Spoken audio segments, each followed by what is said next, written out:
Et coucou, aujourd'hui on se retrouve donc pour la palle estivale et c'est promis, on dégomme les pavés. Et donc, parmi la pile à lire que vous avez sûrement vu si vous avez regardé mon vlog précédent, j'en ai sélectionné 8 qui, ma foi, se révèlent être de beaux pavés.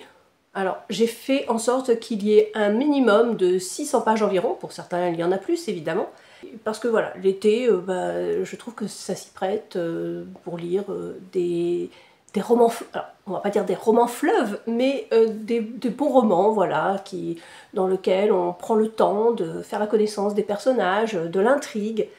Donc, on va commencer tout de suite par le premier, sachant que je l'ai effectivement déjà commencé. Nous sommes le 7 juillet, et pour tout vous dire, je profite d'une baisse des températures pour enchaîner les vidéos. Donc là, normalement, je vais en tourner une autre tout de suite après. Tout ça pour vous dire que, en fait, donc, nous sommes le 7 juillet, et donc, évidemment, j'ai déjà commencé à piocher dans cette fameuse pile à lire estivale.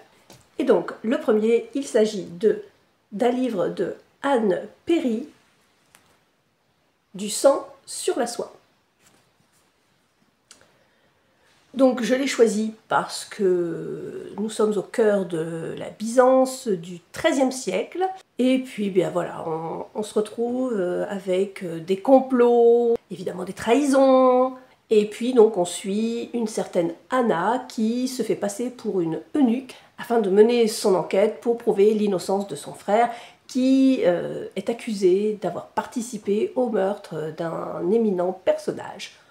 Je vous en dirai plus lorsque je l'aurai lu, mais vous voyez, j'en suis... alors, voilà, j'en suis là. Donc j'ai déjà lu quand même un petit peu plus de la moitié. Et en tout, il y a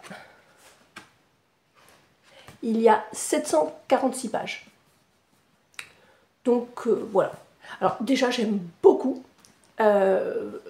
Bon, par contre, je vous avoue que je m'y perds un petit peu, puisqu'il y a vraiment beaucoup de personnages, puisqu'on suit l'histoire d'Anna donc sur plusieurs années.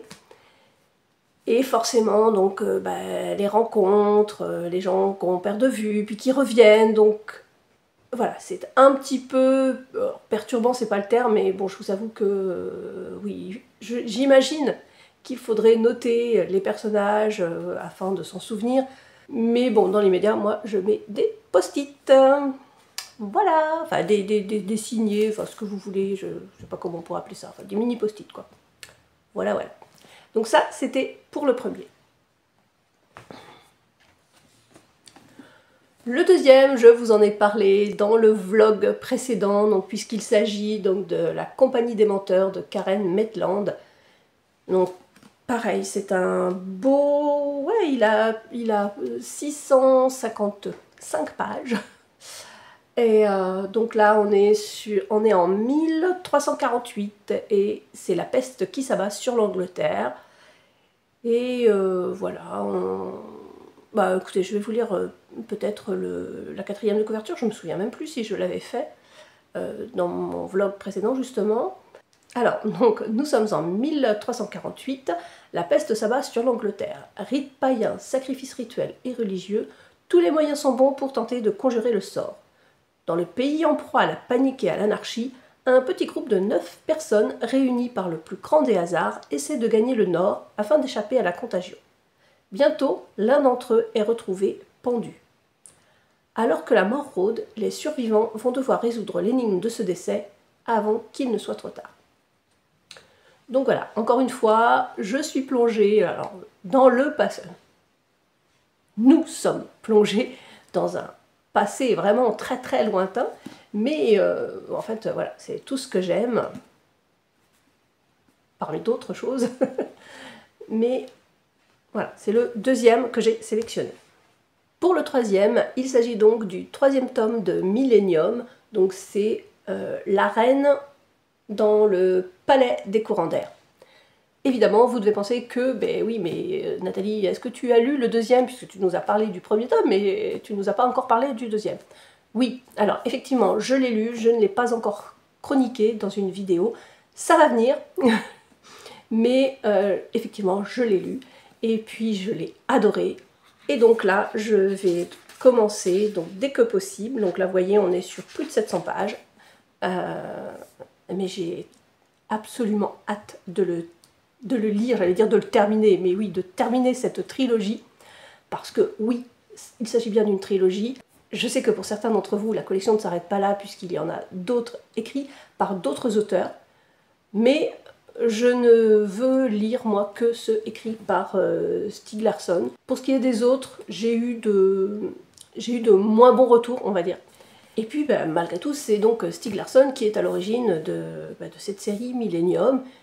Et en fait, j'ai envie de le suivre lui et pas forcément ceux écrits par d'autres personnes, sachant que pour les autres tomes, à chaque fois, donc on change d'auteur. Et comme je vous le disais, je n'ai pas forcément eu de bons retours par rapport à cette suite, donc moi je vais me contenter donc, de cette trilogie et qui est absolument exceptionnelle. Je ne sais pas si c'est le terme, en tout cas vraiment excellente. Et j'ai hâte de lire le dernier livre. Voilà. Donc du coup, je ne vais pas vous lire la 4e de couverture, hein, puisque bon, j'imagine que pour certains d'entre vous, vous l'avez déjà lu. Mais pour ceux qui ne l'auraient pas lu encore, si je vous le lis, enfin si je vous lis cette 4e de couverture, du coup, il y aura d'une certaine façon du spoil. Donc, eh bien, il faudra attendre mon retour et ma petite chronique où j'essaierai donc de vous en dire le plus possible sans pour autant trop vous spoiler. Voilà. Ensuite, il s'agit de Robin Hobb et du vaisseau magique. Alors là, on n'est pas sur une trilogie, je crois qu'il y en a 13 plus 1. Donc je les ai tous hein, et je les ai déjà lus en partie seulement. Donc là, je m'étais dit que je profiterais de l'été pour me relancer dans cette lecture, puisque je ne voudrais pas dire de bêtises, mais en tout cas là, la collection est ressortie. Il me semble que c'est chez Pocket. Et ils ont fait des couvertures absolument magnifiques. Pour ma part, moi j'ai toute la collection qui était sortie chez Piment. Donc c'était aux éditions France Loisirs, si je me souviens bien. Mais bon, en général, oui, la collection Piment, c'est France Loisirs, oui, c'est ça. Donc, vous voyez, la page de couverture est déjà absolument magnifique et elles sont toutes aussi belles. Et donc là, on est plus donc, dans la fantaisie, donc pour ceux qui aiment. Et là, je peux vous lire du coup la 4e de couverture. Donc, nous sommes à Terrillville. Une famille de commerçants navigateurs est en péril. Sa seule richesse réside en un magnifique navire construit en bois sorcier. Le capitaine, père de 2 filles, est mourant. L'une est mariée et mère de famille, l'autre, Althea, follement attachée au vaisseau, a grandi sur le bateau au milieu des matelas. Contre toute attente, le vieux capitaine lègue le navire à son gendre. Désespéré mais résolu, Althea jure alors de le reconquérir coûte que coûte. Et alors je me souviens, moi j'avais adoré j'avais toutes les images en tête, enfin, je pense que ça ferait d'excellents films sur grand écran. Et voilà. Donc, amateurs de fantasy, je vous les conseille. Vraiment, ils sont superbes. En plus, là, sortis en format poche, c'est toujours un moindre coût. Vous pouvez également les trouver d'occasion sur Vinted ou en recyclerie, pourquoi pas, Emmaüs, ou évidemment sur une autre application comme la boîte à livres. Voilà. La bourse aux livres. Je crois que je ne vais pas réussir à m'y faire. Bah tiens, ça mériterait en même temps une vidéo dédiée. Alors, je ne sais pas ce que vous en pensez, dites-moi, hein, ça pourrait toujours être intéressant d'en savoir un petit peu plus sur ces applications. Le suivant, c'est donc un Frank Tilliez. Enfin, alors je ne sais pas si on dit Tilliez, Tillier. Selon les personnes, j'entends des prononciations différentes. Donc, bref. Je commence avec le premier tome de la série avec Frank Charcot, donc un inspecteur, et il s'agit de 1991. Donc voilà, lui je l'ai reçu, pareil, je crois que je vous l'ai déjà montré dans ma vidéo précédente, et il a Alors pour le coup, il n'a pas tout à fait 600 pages, mais bon, c'est quand même un bon livre, et puis bah, de toute façon, je voulais absolument le lire cet été. Donc si vous l'avez déjà lu, eh bien, n'hésitez pas à me faire vos retours. Sinon, pour ceux qui ne l'ont pas lu, je vais vous lire la 4e de couverture. Décembre 1991. Eh bien oui, du coup c'est le titre, hein, 1991. Sur une photo, une femme couchée dans un lit, les mains attachées au menton, la tête enfoncée dans un sac en papier marron. Au dos, une adresse écrite à la machine. Quand le jeune inspecteur Franck Charcot, frais émoulu de l'école et novice au prestigieux 36 quai des Orfèvres, débarque sur les lieux, il découvre une scène de crime aussi insoutenable qu'incompréhensible.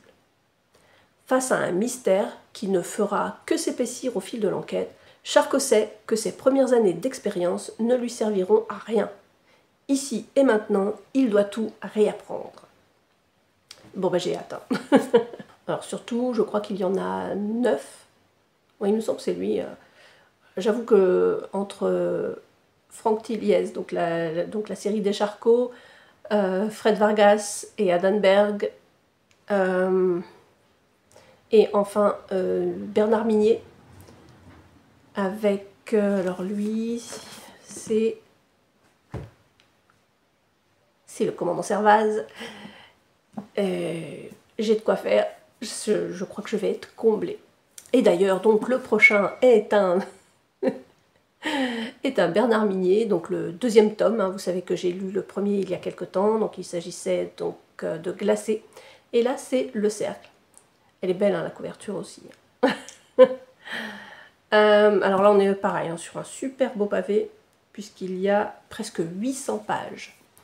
Mais le Glacé était pas mal aussi, hein. Et pourtant, ce qui est fou, c'est qu'on ne trouve pas le temps long. On pourrait se dire, bah oui, mais on peut s'ennuyer sur des pavés comme ça. Mais pas du tout, en fait, pas du tout. Et donc, ben, je vous lis la 4e de couverture, hein, pour ceux qui ne connaissent pas.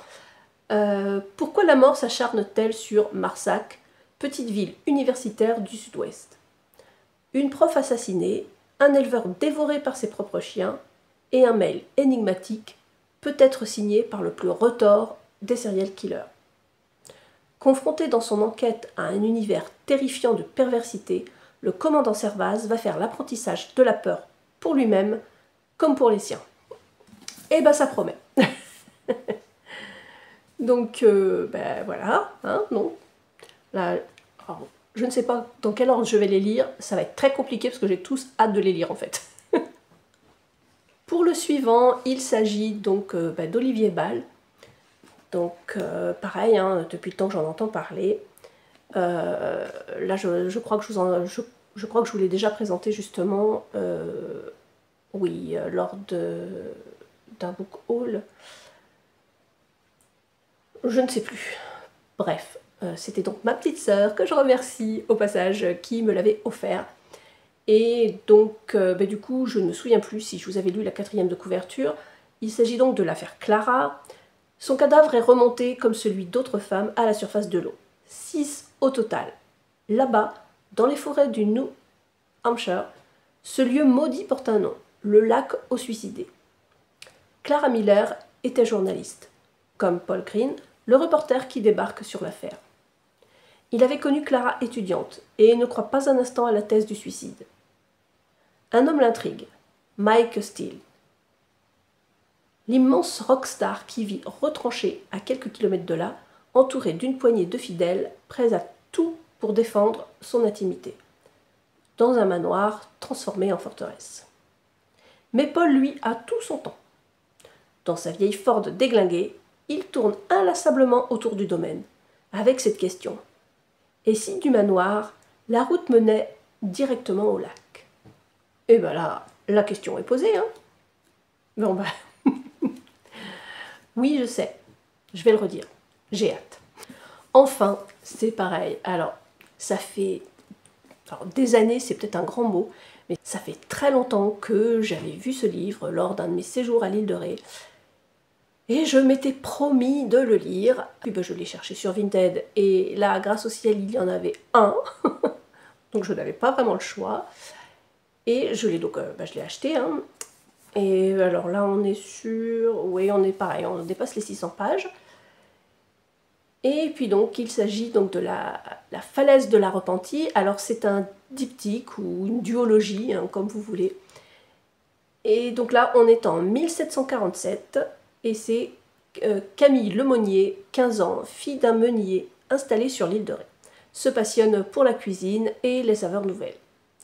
Mais elle peine à trouver sa place dans ce monde de paysans où les femmes sont avant tout des épouses, alors qu'elle a bien d'autres rêves.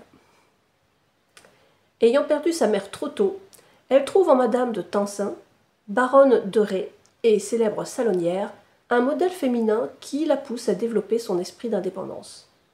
Quand la baronne l'invite quelques mois rue Saint-Honoré à Paris, un apprentissage de tous les instants débute.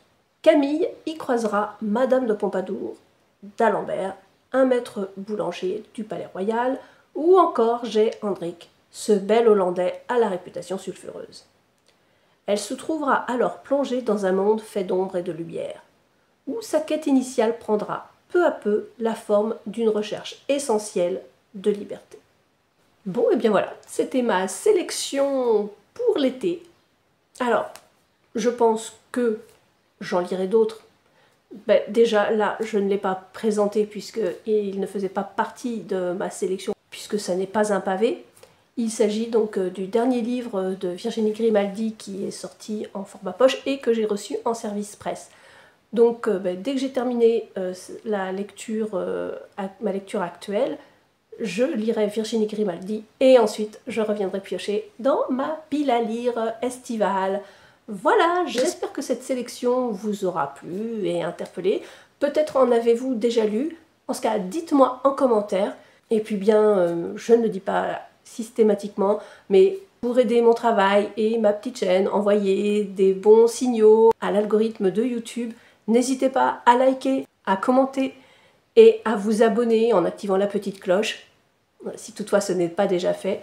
Vraiment, tout ça c'est gratuit pour vous et pour moi c'est d'un soutien extrême parce que tout est bon à prendre pour nous aider dans ce travail que nous faisons sur YouTube et sur les autres réseaux. Voilà, je vous remercie. Merci surtout d'être arrivé au bout de cette vidéo. Je vous fais des gros bisous et je vous dis à très vite.